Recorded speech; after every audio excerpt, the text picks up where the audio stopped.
നിങ്ങളുടെ ജീവിതത്തിൽ അത്ഭുതങ്ങൾ സംഭവിക്കാൻ നിങ്ങൾ തയ്യാറാണോ? ചില ആളുകളുടെ വാതിൽക്കൽ മാത്രം എപ്പോഴും അനുഗ്രഹങ്ങൾ കടന്നെത്തുന്നത് എന്തുകൊണ്ടാണെന്ന് നിങ്ങൾ ചിന്തിച്ചിട്ടുണ്ടോ? ഒരുപക്ഷേ നിങ്ങളെല്ലാം ശരിയായി ചെയ്യുന്നുണ്ടെന്ന് നിങ്ങൾക്ക് തോന്നും. വിഷൻ ബോർഡുകൾ ഉണ്ടാക്കുന്നു, ഓരോ ദിവസവും വിഷ്വലൈസ് ചെയ്യുന്നു, ശക്തി പകരുന്ന അഫർമേഷൻസ് പരിശീലിക്കുന്നു, ലോ ഓഫ് അട്രാക്ഷനിൽ അടിയുറച്ച് വിശ്വസിക്കുന്നു. എന്നിട്ടും നിങ്ങളുടെ ഏറ്റവും വലിയ ആഗ്രഹങ്ങൾ എന്തുകൊണ്ടാണ് യാഥാർത്ഥ്യമാകാത്തത്? എന്തുകൊണ്ടാണ് ചുരുക്കം ചിലർ മാത്രം തങ്ങൾ സ്വപ്നം കാണുന്ന ജീവിതം ജീവിക്കുന്നത്? ഈ ചോദ്യങ്ങൾ നിങ്ങളെ അസ്വസ്ഥനാക്കുന്നുണ്ടോ? നിരന്തരമായ പരാജയങ്ങൾക്ക് ശേഷം നിങ്ങളുടെ ഉള്ളിൽ ഒരു നെഗറ്റീവ് വികാരം വളർന്നു തുടങ്ങിയോ? ഒരുപക്ഷേ എന്റെ സ്വപ്നങ്ങൾക്ക് ഈ ലോകത്ത് യാഥാർത്ഥ്യമില്ലായിരിക്കാം എന്ന് നിങ്ങൾ സ്വയം പറയാൻ തുടങ്ങിയോ? ലോ ഓഫ് അട്രാക്ഷന്റെ അത്ഭുതങ്ങളിൽ നിങ്ങൾ വിശ്വസിക്കുന്നത് നിർത്തുന്നതിനു മുമ്പ് ഒരു നിമിഷം നിൽക്കുക. നിങ്ങൾ വിഷ്വലൈസ് ചെയ്യുമ്പോൾ വരുത്തുന്ന പൊതുവായ ചില തെറ്റുകൾ മനസ്സിലാക്കുക. ഇത് നിങ്ങളുടെ യാത്രയിലെ ഏറ്റവും വലിയ തടസ്സങ്ങളാണ്. പക്ഷേ ഒരു കാര്യം ഓർക്കുക, ഇവയെല്ലാം മാറ്റിയെടുക്കാൻ കഴിയുന്ന തെറ്റുകളാണ്. നിങ്ങളുടെ സ്വപ്നങ്ങൾക്ക് നിങ്ങൾ അർഹരാണ്. നിങ്ങൾ എത്തേണ്ടിടത്ത് എത്താൻ ചില കാര്യങ്ങൾ മാറ്റിയെടുത്താൽ മാത്രം മതി.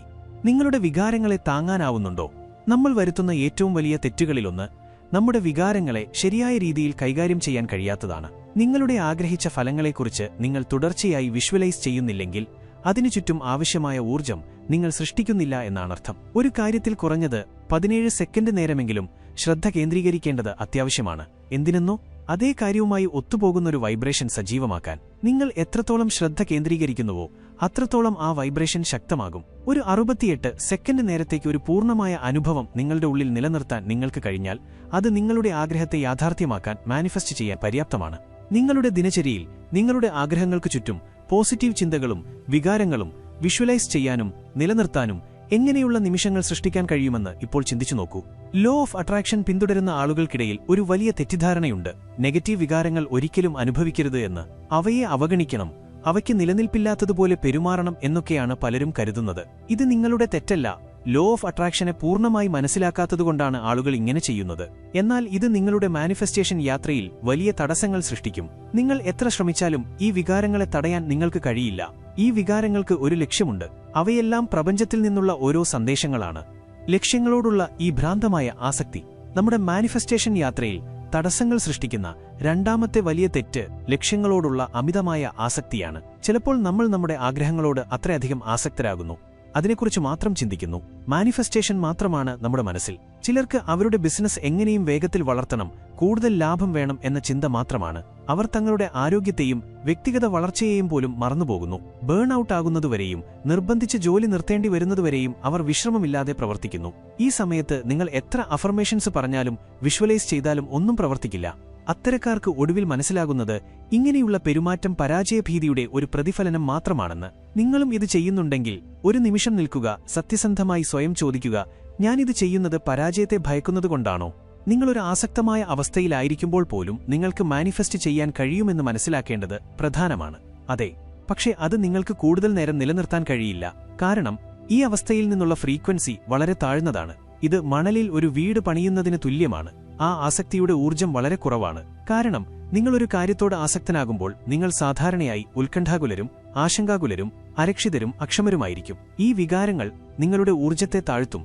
വഴികൾ അടച്ചുപൂട്ടരുത്.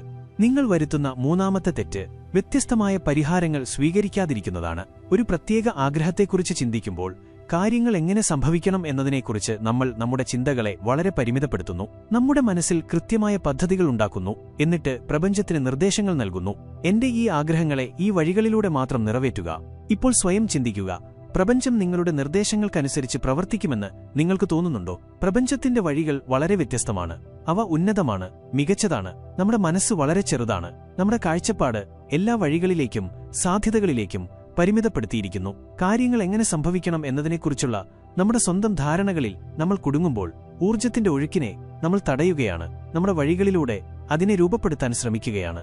അതിനാൽ ഏറ്റവും നല്ല മാർഗം നിങ്ങളുടെ എല്ലാ പദ്ധതികളും ആഗ്രഹങ്ങളും പ്രപഞ്ചത്തിന്റെ അനന്തമായ ജ്ഞാനത്തിന് വിട്ടുകൊടുക്കുക എന്നതാണ്. നിങ്ങൾക്കായി ഏറ്റവും ക്രിയാത്മകമായ പരിഹാരങ്ങൾ കൊണ്ടുവരാൻ പ്രപഞ്ചത്തെ അനുവദിക്കുക. നിങ്ങൾക്ക് എന്താണ് വേണ്ടതെന്ന് വ്യക്തമാണോ? നിങ്ങൾ ചെയ്യുന്ന നാലാമത്തെ തെറ്റ് നിങ്ങൾ യഥാർത്ഥത്തിൽ എന്താണ് ആഗ്രഹിക്കുന്നതെന്ന് വ്യക്തമല്ലാത്തതാണ്. നിങ്ങൾ വിജയിക്കാൻ ആഗ്രഹിക്കുന്നു, പക്ഷേ എങ്ങനെ? അത് നിങ്ങൾക്കറിയില്ല. നിങ്ങൾക്ക് സ്വന്തമായി ഒരു ബിസിനസ് ആരംഭിക്കാനും ഒരു കമ്പനിയിൽ CEO ആകാനും ആഗ്രഹമുണ്ട്. എന്നാൽ ഏറ്റവും കുറഞ്ഞ വേതനം ലഭിക്കുന്ന ഒരു സ്ഥിരമായ ജോലി കണ്ടെത്താനുള്ള ചിന്തകളും മനസ്സിലുണ്ട്. നിങ്ങളുടെ സ്വപ്നഭവനം വാങ്ങാൻ നിങ്ങൾ ആഗ്രഹിക്കുന്നു, പക്ഷേ അത് എങ്ങനെയായിരിക്കുമെന്ന് നിങ്ങൾക്ക് ചിന്തിക്കാൻ പോലും കഴിയുന്നില്ല. നിങ്ങളുടെ ജീവിതത്തിലെ സ്നേഹം കണ്ടെത്താൻ നിങ്ങൾ ആഗ്രഹിക്കുന്നു, പക്ഷേ എങ്ങനെ ഒരു ബന്ധം ആരംഭിക്കാമെന്ന് നിങ്ങളുടെ മനസ്സിൽ സംശയമുണ്ട്. നമ്മൾ ഒരുപാട് കാര്യങ്ങൾ ആഗ്രഹിക്കുന്നു. ഒറ്റ നോട്ടത്തിൽ നമ്മുടെ ആഗ്രഹങ്ങളെക്കുറിച്ച് നല്ല വ്യക്തതയുണ്ടെന്ന് നമുക്ക് തോന്നും. പക്ഷേ നമ്മൾ കുറച്ചുകൂടി ആഴത്തിൽ ചിന്തിക്കാൻ തുടങ്ങുമ്പോൾ കാര്യങ്ങൾ നമ്മൾ കരുതിയത്ര വ്യക്തവും കൃത്യവുമല്ലെന്ന് മനസ്സിലാക്കുന്നു. നമ്മൾ എന്താണ് ആഗ്രഹിക്കുന്നതെന്ന് വ്യക്തമല്ലെങ്കിൽ നമ്മൾ പ്രപഞ്ചത്തിന് മിക്സഡ് സിഗ്നലുകൾ അയക്കാൻ തുടങ്ങുന്നു. ഇത് നമുക്ക് മിക്സഡ് ഫലങ്ങൾ സൃഷ്ടിക്കും.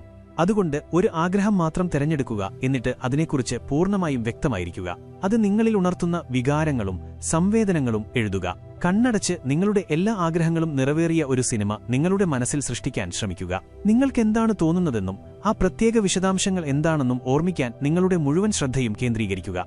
നമ്മൾ മനുഷ്യരാണ്. തെറ്റുകൾ വരുത്തുന്നത് നമ്മുടെ സ്വാഭാവിക സ്വഭാവമാണ്. എന്നാൽ നിങ്ങളുടെ മാനിഫെസ്റ്റേഷൻ പ്രക്രിയയിൽ നിങ്ങൾ വരുത്തുന്ന തെറ്റുകൾ നിങ്ങൾക്ക് തിരുത്താൻ കഴിയില്ല എന്നതിനർത്ഥമില്ല. ഒരു കാര്യം കൂടി ഞാൻ നിങ്ങളെ ഓർമ്മിപ്പിക്കാൻ ആഗ്രഹിക്കുന്നു. നിങ്ങളുടെ ഏറ്റവും വലിയ സ്വപ്നങ്ങൾക്കും ആഗ്രഹങ്ങൾക്കും നിങ്ങൾ യോഗ്യരാണ്. വിഷ്വലൈസേഷനും മാനിഫെസ്റ്റേഷനും ഒരു ആത്മീയ പ്രക്രിയയാണ്. ആത്മീയ പ്രക്രിയകൾ നമ്മുടെ ഉള്ളിലെ സൗഖ്യത്തിനു വേണ്ടിയുള്ളതാണ്. ഒരിക്കലും ഒരു മധ്യപാത സ്വീകരിക്കാൻ ശ്രമിക്കരുത്. അത് നിങ്ങളുടെ ജീവിതത്തെ കൂടുതൽ കുഴപ്പത്തിലാക്കും. എന്നാൽ നിങ്ങൾ പ്രവർത്തിക്കാൻ മടിക്കാത്തവരാണെങ്കിൽ, നിങ്ങളുടെ മനസ്സിനെ പ്രപഞ്ചത്തിന്റെ അനന്തമായ ജ്ഞാനത്തിനും അറിവിനും വേണ്ടി തുറന്നുകൊടുക്കുകയാണെങ്കിൽ നിങ്ങൾ വേഗത്തിൽ നിങ്ങളുടെ ലക്ഷ്യസ്ഥാനത്തെത്തും. ഇതിൽ പ്രപഞ്ചം തന്നെ നിങ്ങളെ സഹായിക്കും. ഈ വാക്കുകൾ നിങ്ങൾക്ക് പ്രചോദനമായോ? നിങ്ങളുടെ ജീവിതത്തിൽ ഇനി എന്തൊക്കെ അത്ഭുതങ്ങളാണ് നിങ്ങൾ മാനിഫെസ്റ്റ് ചെയ്യാൻ പോകുന്നത്? താഴെ കമന്റ് ചെയ്ത് അറിയിക്കുക.